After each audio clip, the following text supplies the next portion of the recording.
Hey everybody, my name is Alex with Hake Hardware, and in this video I'm going to cover a little GitHub repo that I created to help authenticate with the X API using OAuth 2.0. If we check out the developer docs here, there is an authentication section for OAuth 2.0 specifically for user authentication. So basically I'm building a bot that creates posts, and there's going to be a YouTube video shortly after this one that covers the development of basically a bot that does something interesting. I don't know what it's going to do yet, but we're going to use probably Grok. Unfortunately, API access for Grok doesn't have Grok 3 yet, so we might use ChatGPT. I'm not sure. Either way, um, the point of this tutorial is to allow for an app that you create to post on behalf of a user account. So there are certain like app level things that can be done where you're not actually creating posts or anything. That way you can use the app only with the bearer token, but we want to actually use an authorization code, which uses a very similar style as OAuth 1.0 with this three-legged. These docs are honestly terrible. I'm not a developer, so maybe for a developer these docs make sense, but I've gone through a lot of documentation and these are pretty bad. So I created this GitHub repo that has an example class. I'll very quickly go over the project, kind of how it's set up here. So what we're going to be using is SQLite 3. You could use whatever database you want. You just need to modify the db.py folder or file. This will basically store your auth token and your refresh token, or your access token and your refresh token in a SQLite database. That way you don't have to reauthorize every time you want to create a post. You're just going to either use your access token if it's within 2 hours of receiving it, or use the refresh token to get a new access token, which is good for another 2 hours. And with OAuth 2.0, so here's xauth.py. This is where actually like all the authentication and authorization happens. You need to pass in this offline access scope. So because we're going to be posting a tweet, we need tweet.write and we need offline access. That gives us our refresh token. So you could probably delete like tweet.read and users.read if you don't need those. If you're just posting, if like your bot just posts, you probably don't need those, but it doesn't matter really. Um, and what this is going to do is basically create a Flask app which runs on localhost, and that'll be our callback URL for the authorization. So you on your user account needs to authorize this app, and that is done on X or Twitter, and then you get the access token for your app, and then your app can then make posts on behalf of your user. You're going to see it. We're going to go through the whole workflow here, and we'll clone the GitHub repo, and there's an example in here. So actually one more thing. So I created also like an example X API, so you can add more here if you want. This is just creating a post, and we're going to see that it's going to get the access token and then use that access token to create that post. And we're going to call that class xauth and get the access token, and that's going to automatically handle authorization.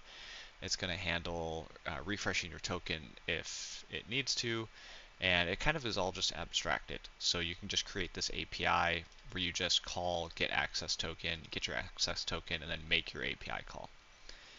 And then we have an example.py here, which is like if you want to create your actual app and then update the X API to whatever API calls you need. This is pretty simple. You just create your X class to call your API, and then I'm just doing basically. I noticed that when I was testing, if I posted the same post or tried to post the same post twice in a row, I'd get I don't know if it's like rate limited, but it wouldn't let me post the same thing like hello world twice. So I just have it post the current time. That way it's always different. But this is all you would need to do. So you just call x.createPost, and that would then call your API, create post, which would then get your access token from the xauth class, and everything would be handled auto-magically on the back end. But you may just want to look at the example and create something that works for you, in which case you can just kind of see what happens here in this XAuth class. And there's a Flask app that the token server basically that we have to create. But the XAuth class is down here, and we're storing the token in an SQLite database. You could update that to Redis, you could update that to MySQL, whatever you want to use that works for you. I found that just storing it locally, because I run my bot in a Docker container and it just stores the SQLite 3 locally, super quick, super easy. It's just storing an access token, so it's not really all that complicated. Again, I also run this locally, so if you're trying to run this like in the cloud or something, there might be like other security implications. For me, it's local that it runs, and it just posts automatically, like based on whatever I want to build with this X API and XAuth thing. So let's go ahead and jump into the example. I'm going to try and switch back and forth between VS Code and the browser, which might get a little bit messy because I always forget. So bear with me. Let's open up VS Code, and I'm going to create a new project in here. So I'm going to put all my code in the code directory, and I'm in Ubuntu, so my commands, if you're in Windows, might be a little bit different. But the main thing here, if you're familiar with VS Code, which is kind of a prerequisite for this, you're going to want to create a directory that you want to clone the GitHub repo into. So what we're going to do is make dir, and we're going to do X API demo.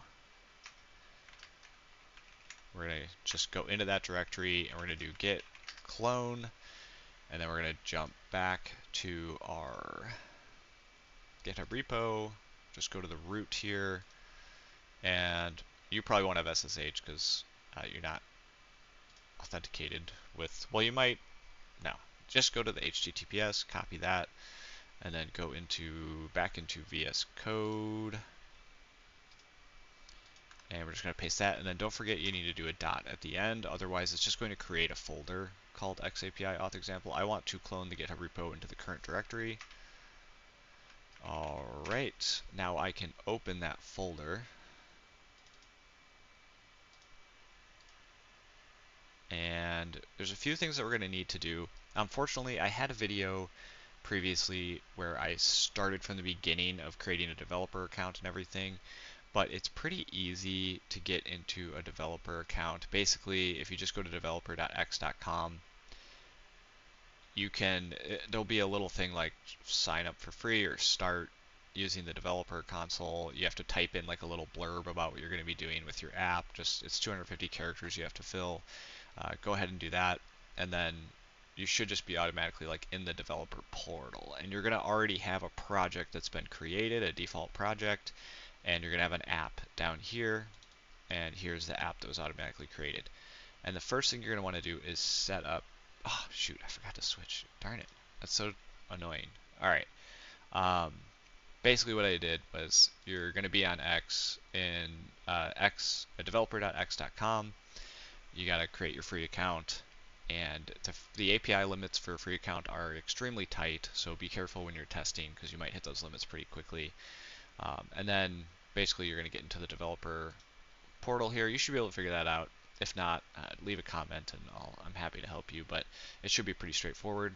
Once you're in here, you're already going to have a default project. You're already going to have a project app, but you need to turn on OAuth2 authentication. So you'll click this like little app settings gear icon. Down here it's going to say that your auth hasn't been set up, but it's the same for everything, so just click edit, and you're going to want to select read and write because we want to be able to write, create posts. And then for me, it's a confidential client because I'm just running it locally. Like I'm not trying to get users to purchase my X thing. And then you need to put in your callback URL. So you can put in multiple. I just need 5001 because that is what we're going to be using. It should be fine. Unless you have something already running on port 5001, you should just keep that this callback URL here. And this is actually in the README here. Actually, I need to update the README because it references 5001, but basically, or references 5000. But whatever port you end up using, you need to basically add that callback URL so that X allows it to be used as a callback URL. And then you need to put in a website URL. You can, I think, put in just about anything here. This is just my website, so that doesn't actually, it's not even a website. I just use it for other things. And then you'll just click Save. And then you have authentication basically set up.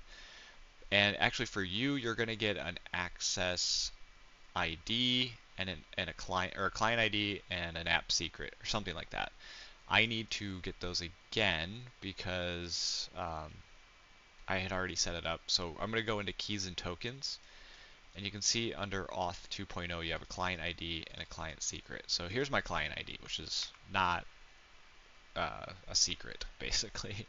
And now that we've cloned our repo, we can actually update our environmental variables to have our ID and secret. So let's go back into VS Code and see how we have this .env.example. We can just copy, paste it, and then rename it to just .env.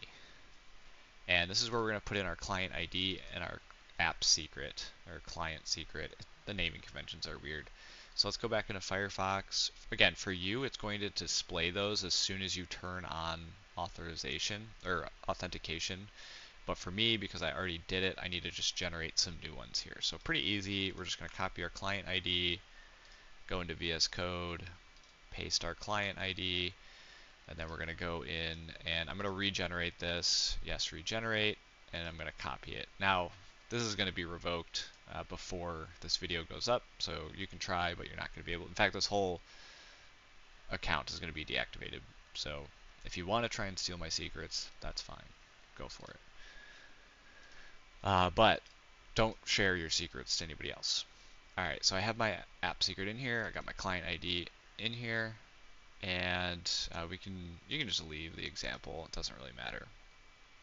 One thing, let's see, everything else should really be set up. We just need to do a few things for our project. So I'm going to actually do control the tilde key to get into my terminal down here, and I want to create a Python virtual environment. If you're familiar with Python, again, kind of like a prerequisite for this, it's always a good idea to just use a virtual environment. That way when you install the dependencies or the requirements for the project, you're installing them just locally and you're not messing with like your global Python setup. So we're going to do Python 3, it might not be 3 for you, -m. We're going to do the virtual environment and we're going to put all the files in .venv. And then yes, I want that virtual environment to be selected automatically. I'm just going to close my terminal and close that and then reopen it. And now I am in my virtual environment and we have this .venv, and what I want to do is install all the requirements. So pip install -r and the requirements text. Okay, so now all of our dependencies are installed. We have our virtual environment set up correctly, and we have this example.py file here, which we kind of went over earlier. This is basically going to create an instance of our X API, and then we're going to do x.create post to post to our X account. So if I go back into, you can see I was testing down here, but basically we should see a new post here if we did this correctly. So I'll just refresh it so you can see our latest post was 20 minutes ago. Hello world is a different post. Like I said, when I was trying to do hello world twice, it wasn't letting me. So let's go back to our VS Code, and we can actually just run this example, and it should work. So let's go play. Now you can see right here it's trying to post, so it's doing X API. We can see, oh no, wait, what? I might have not pushed the latest changes. Hold on, give me 1 second.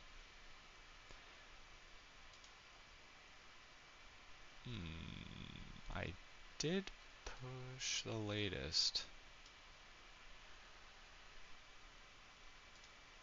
Oh, there we go. Okay, so there's the debug posting.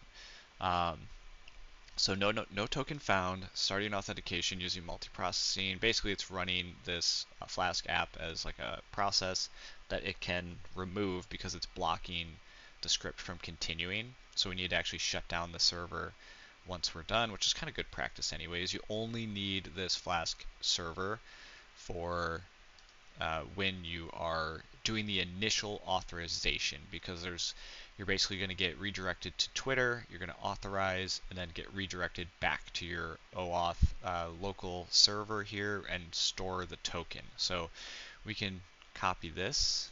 So as it states, visit whatever port you chose to run it on to authorize your app. So let's go back to the browser, and we're just going to paste in and click enter.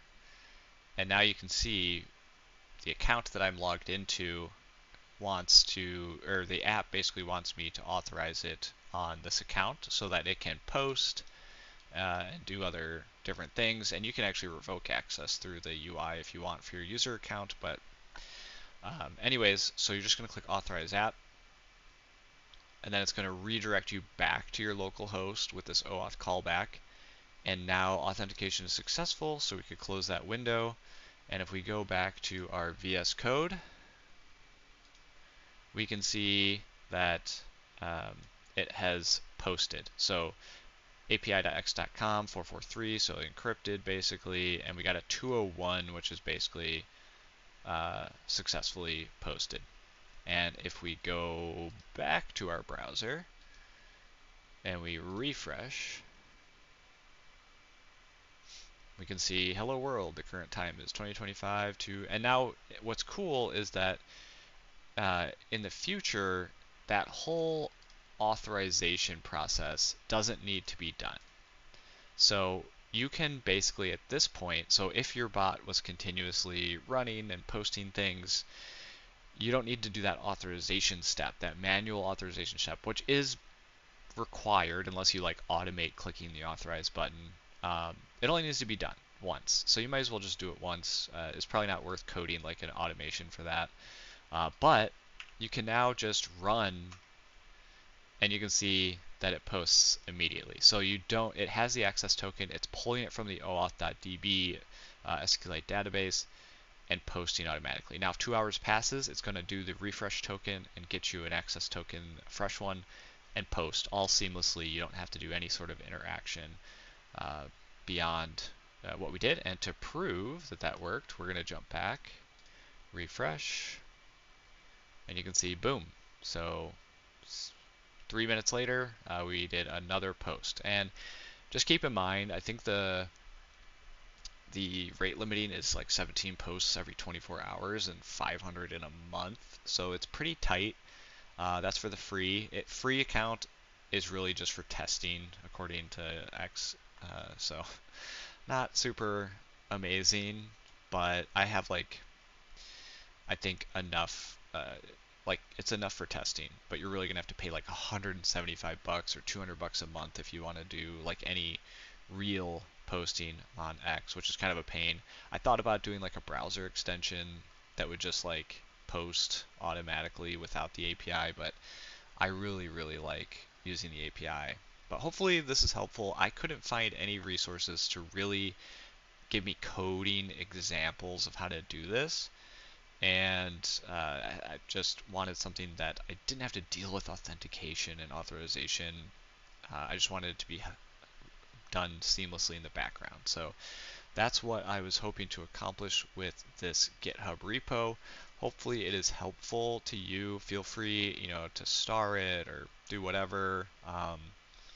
I have a few other things that I'm working on. Like I said, another video where it's going to be posting. It's going to be a bot that basically uses AI to do something interesting. I don't know what yet. I might do like the Onion style posts where I just look at like trending topics and then create like a satire news post or something. It probably won't be as good as the actual Onion or Babylon Bee or any of those things, but I just wanted to use AI and the X API and just kind of see what we could do. I'll probably be messing around with like Ollama using like local AI as well instead of like Grok and ChatGPT. So feel free to like and subscribe this video, subscribe to the channel, like the video, subscribe to the channel. That way you'll get a notification when I get that next video out that has like a full working open source example of how to create a X API bot that uses AI. So stay tuned.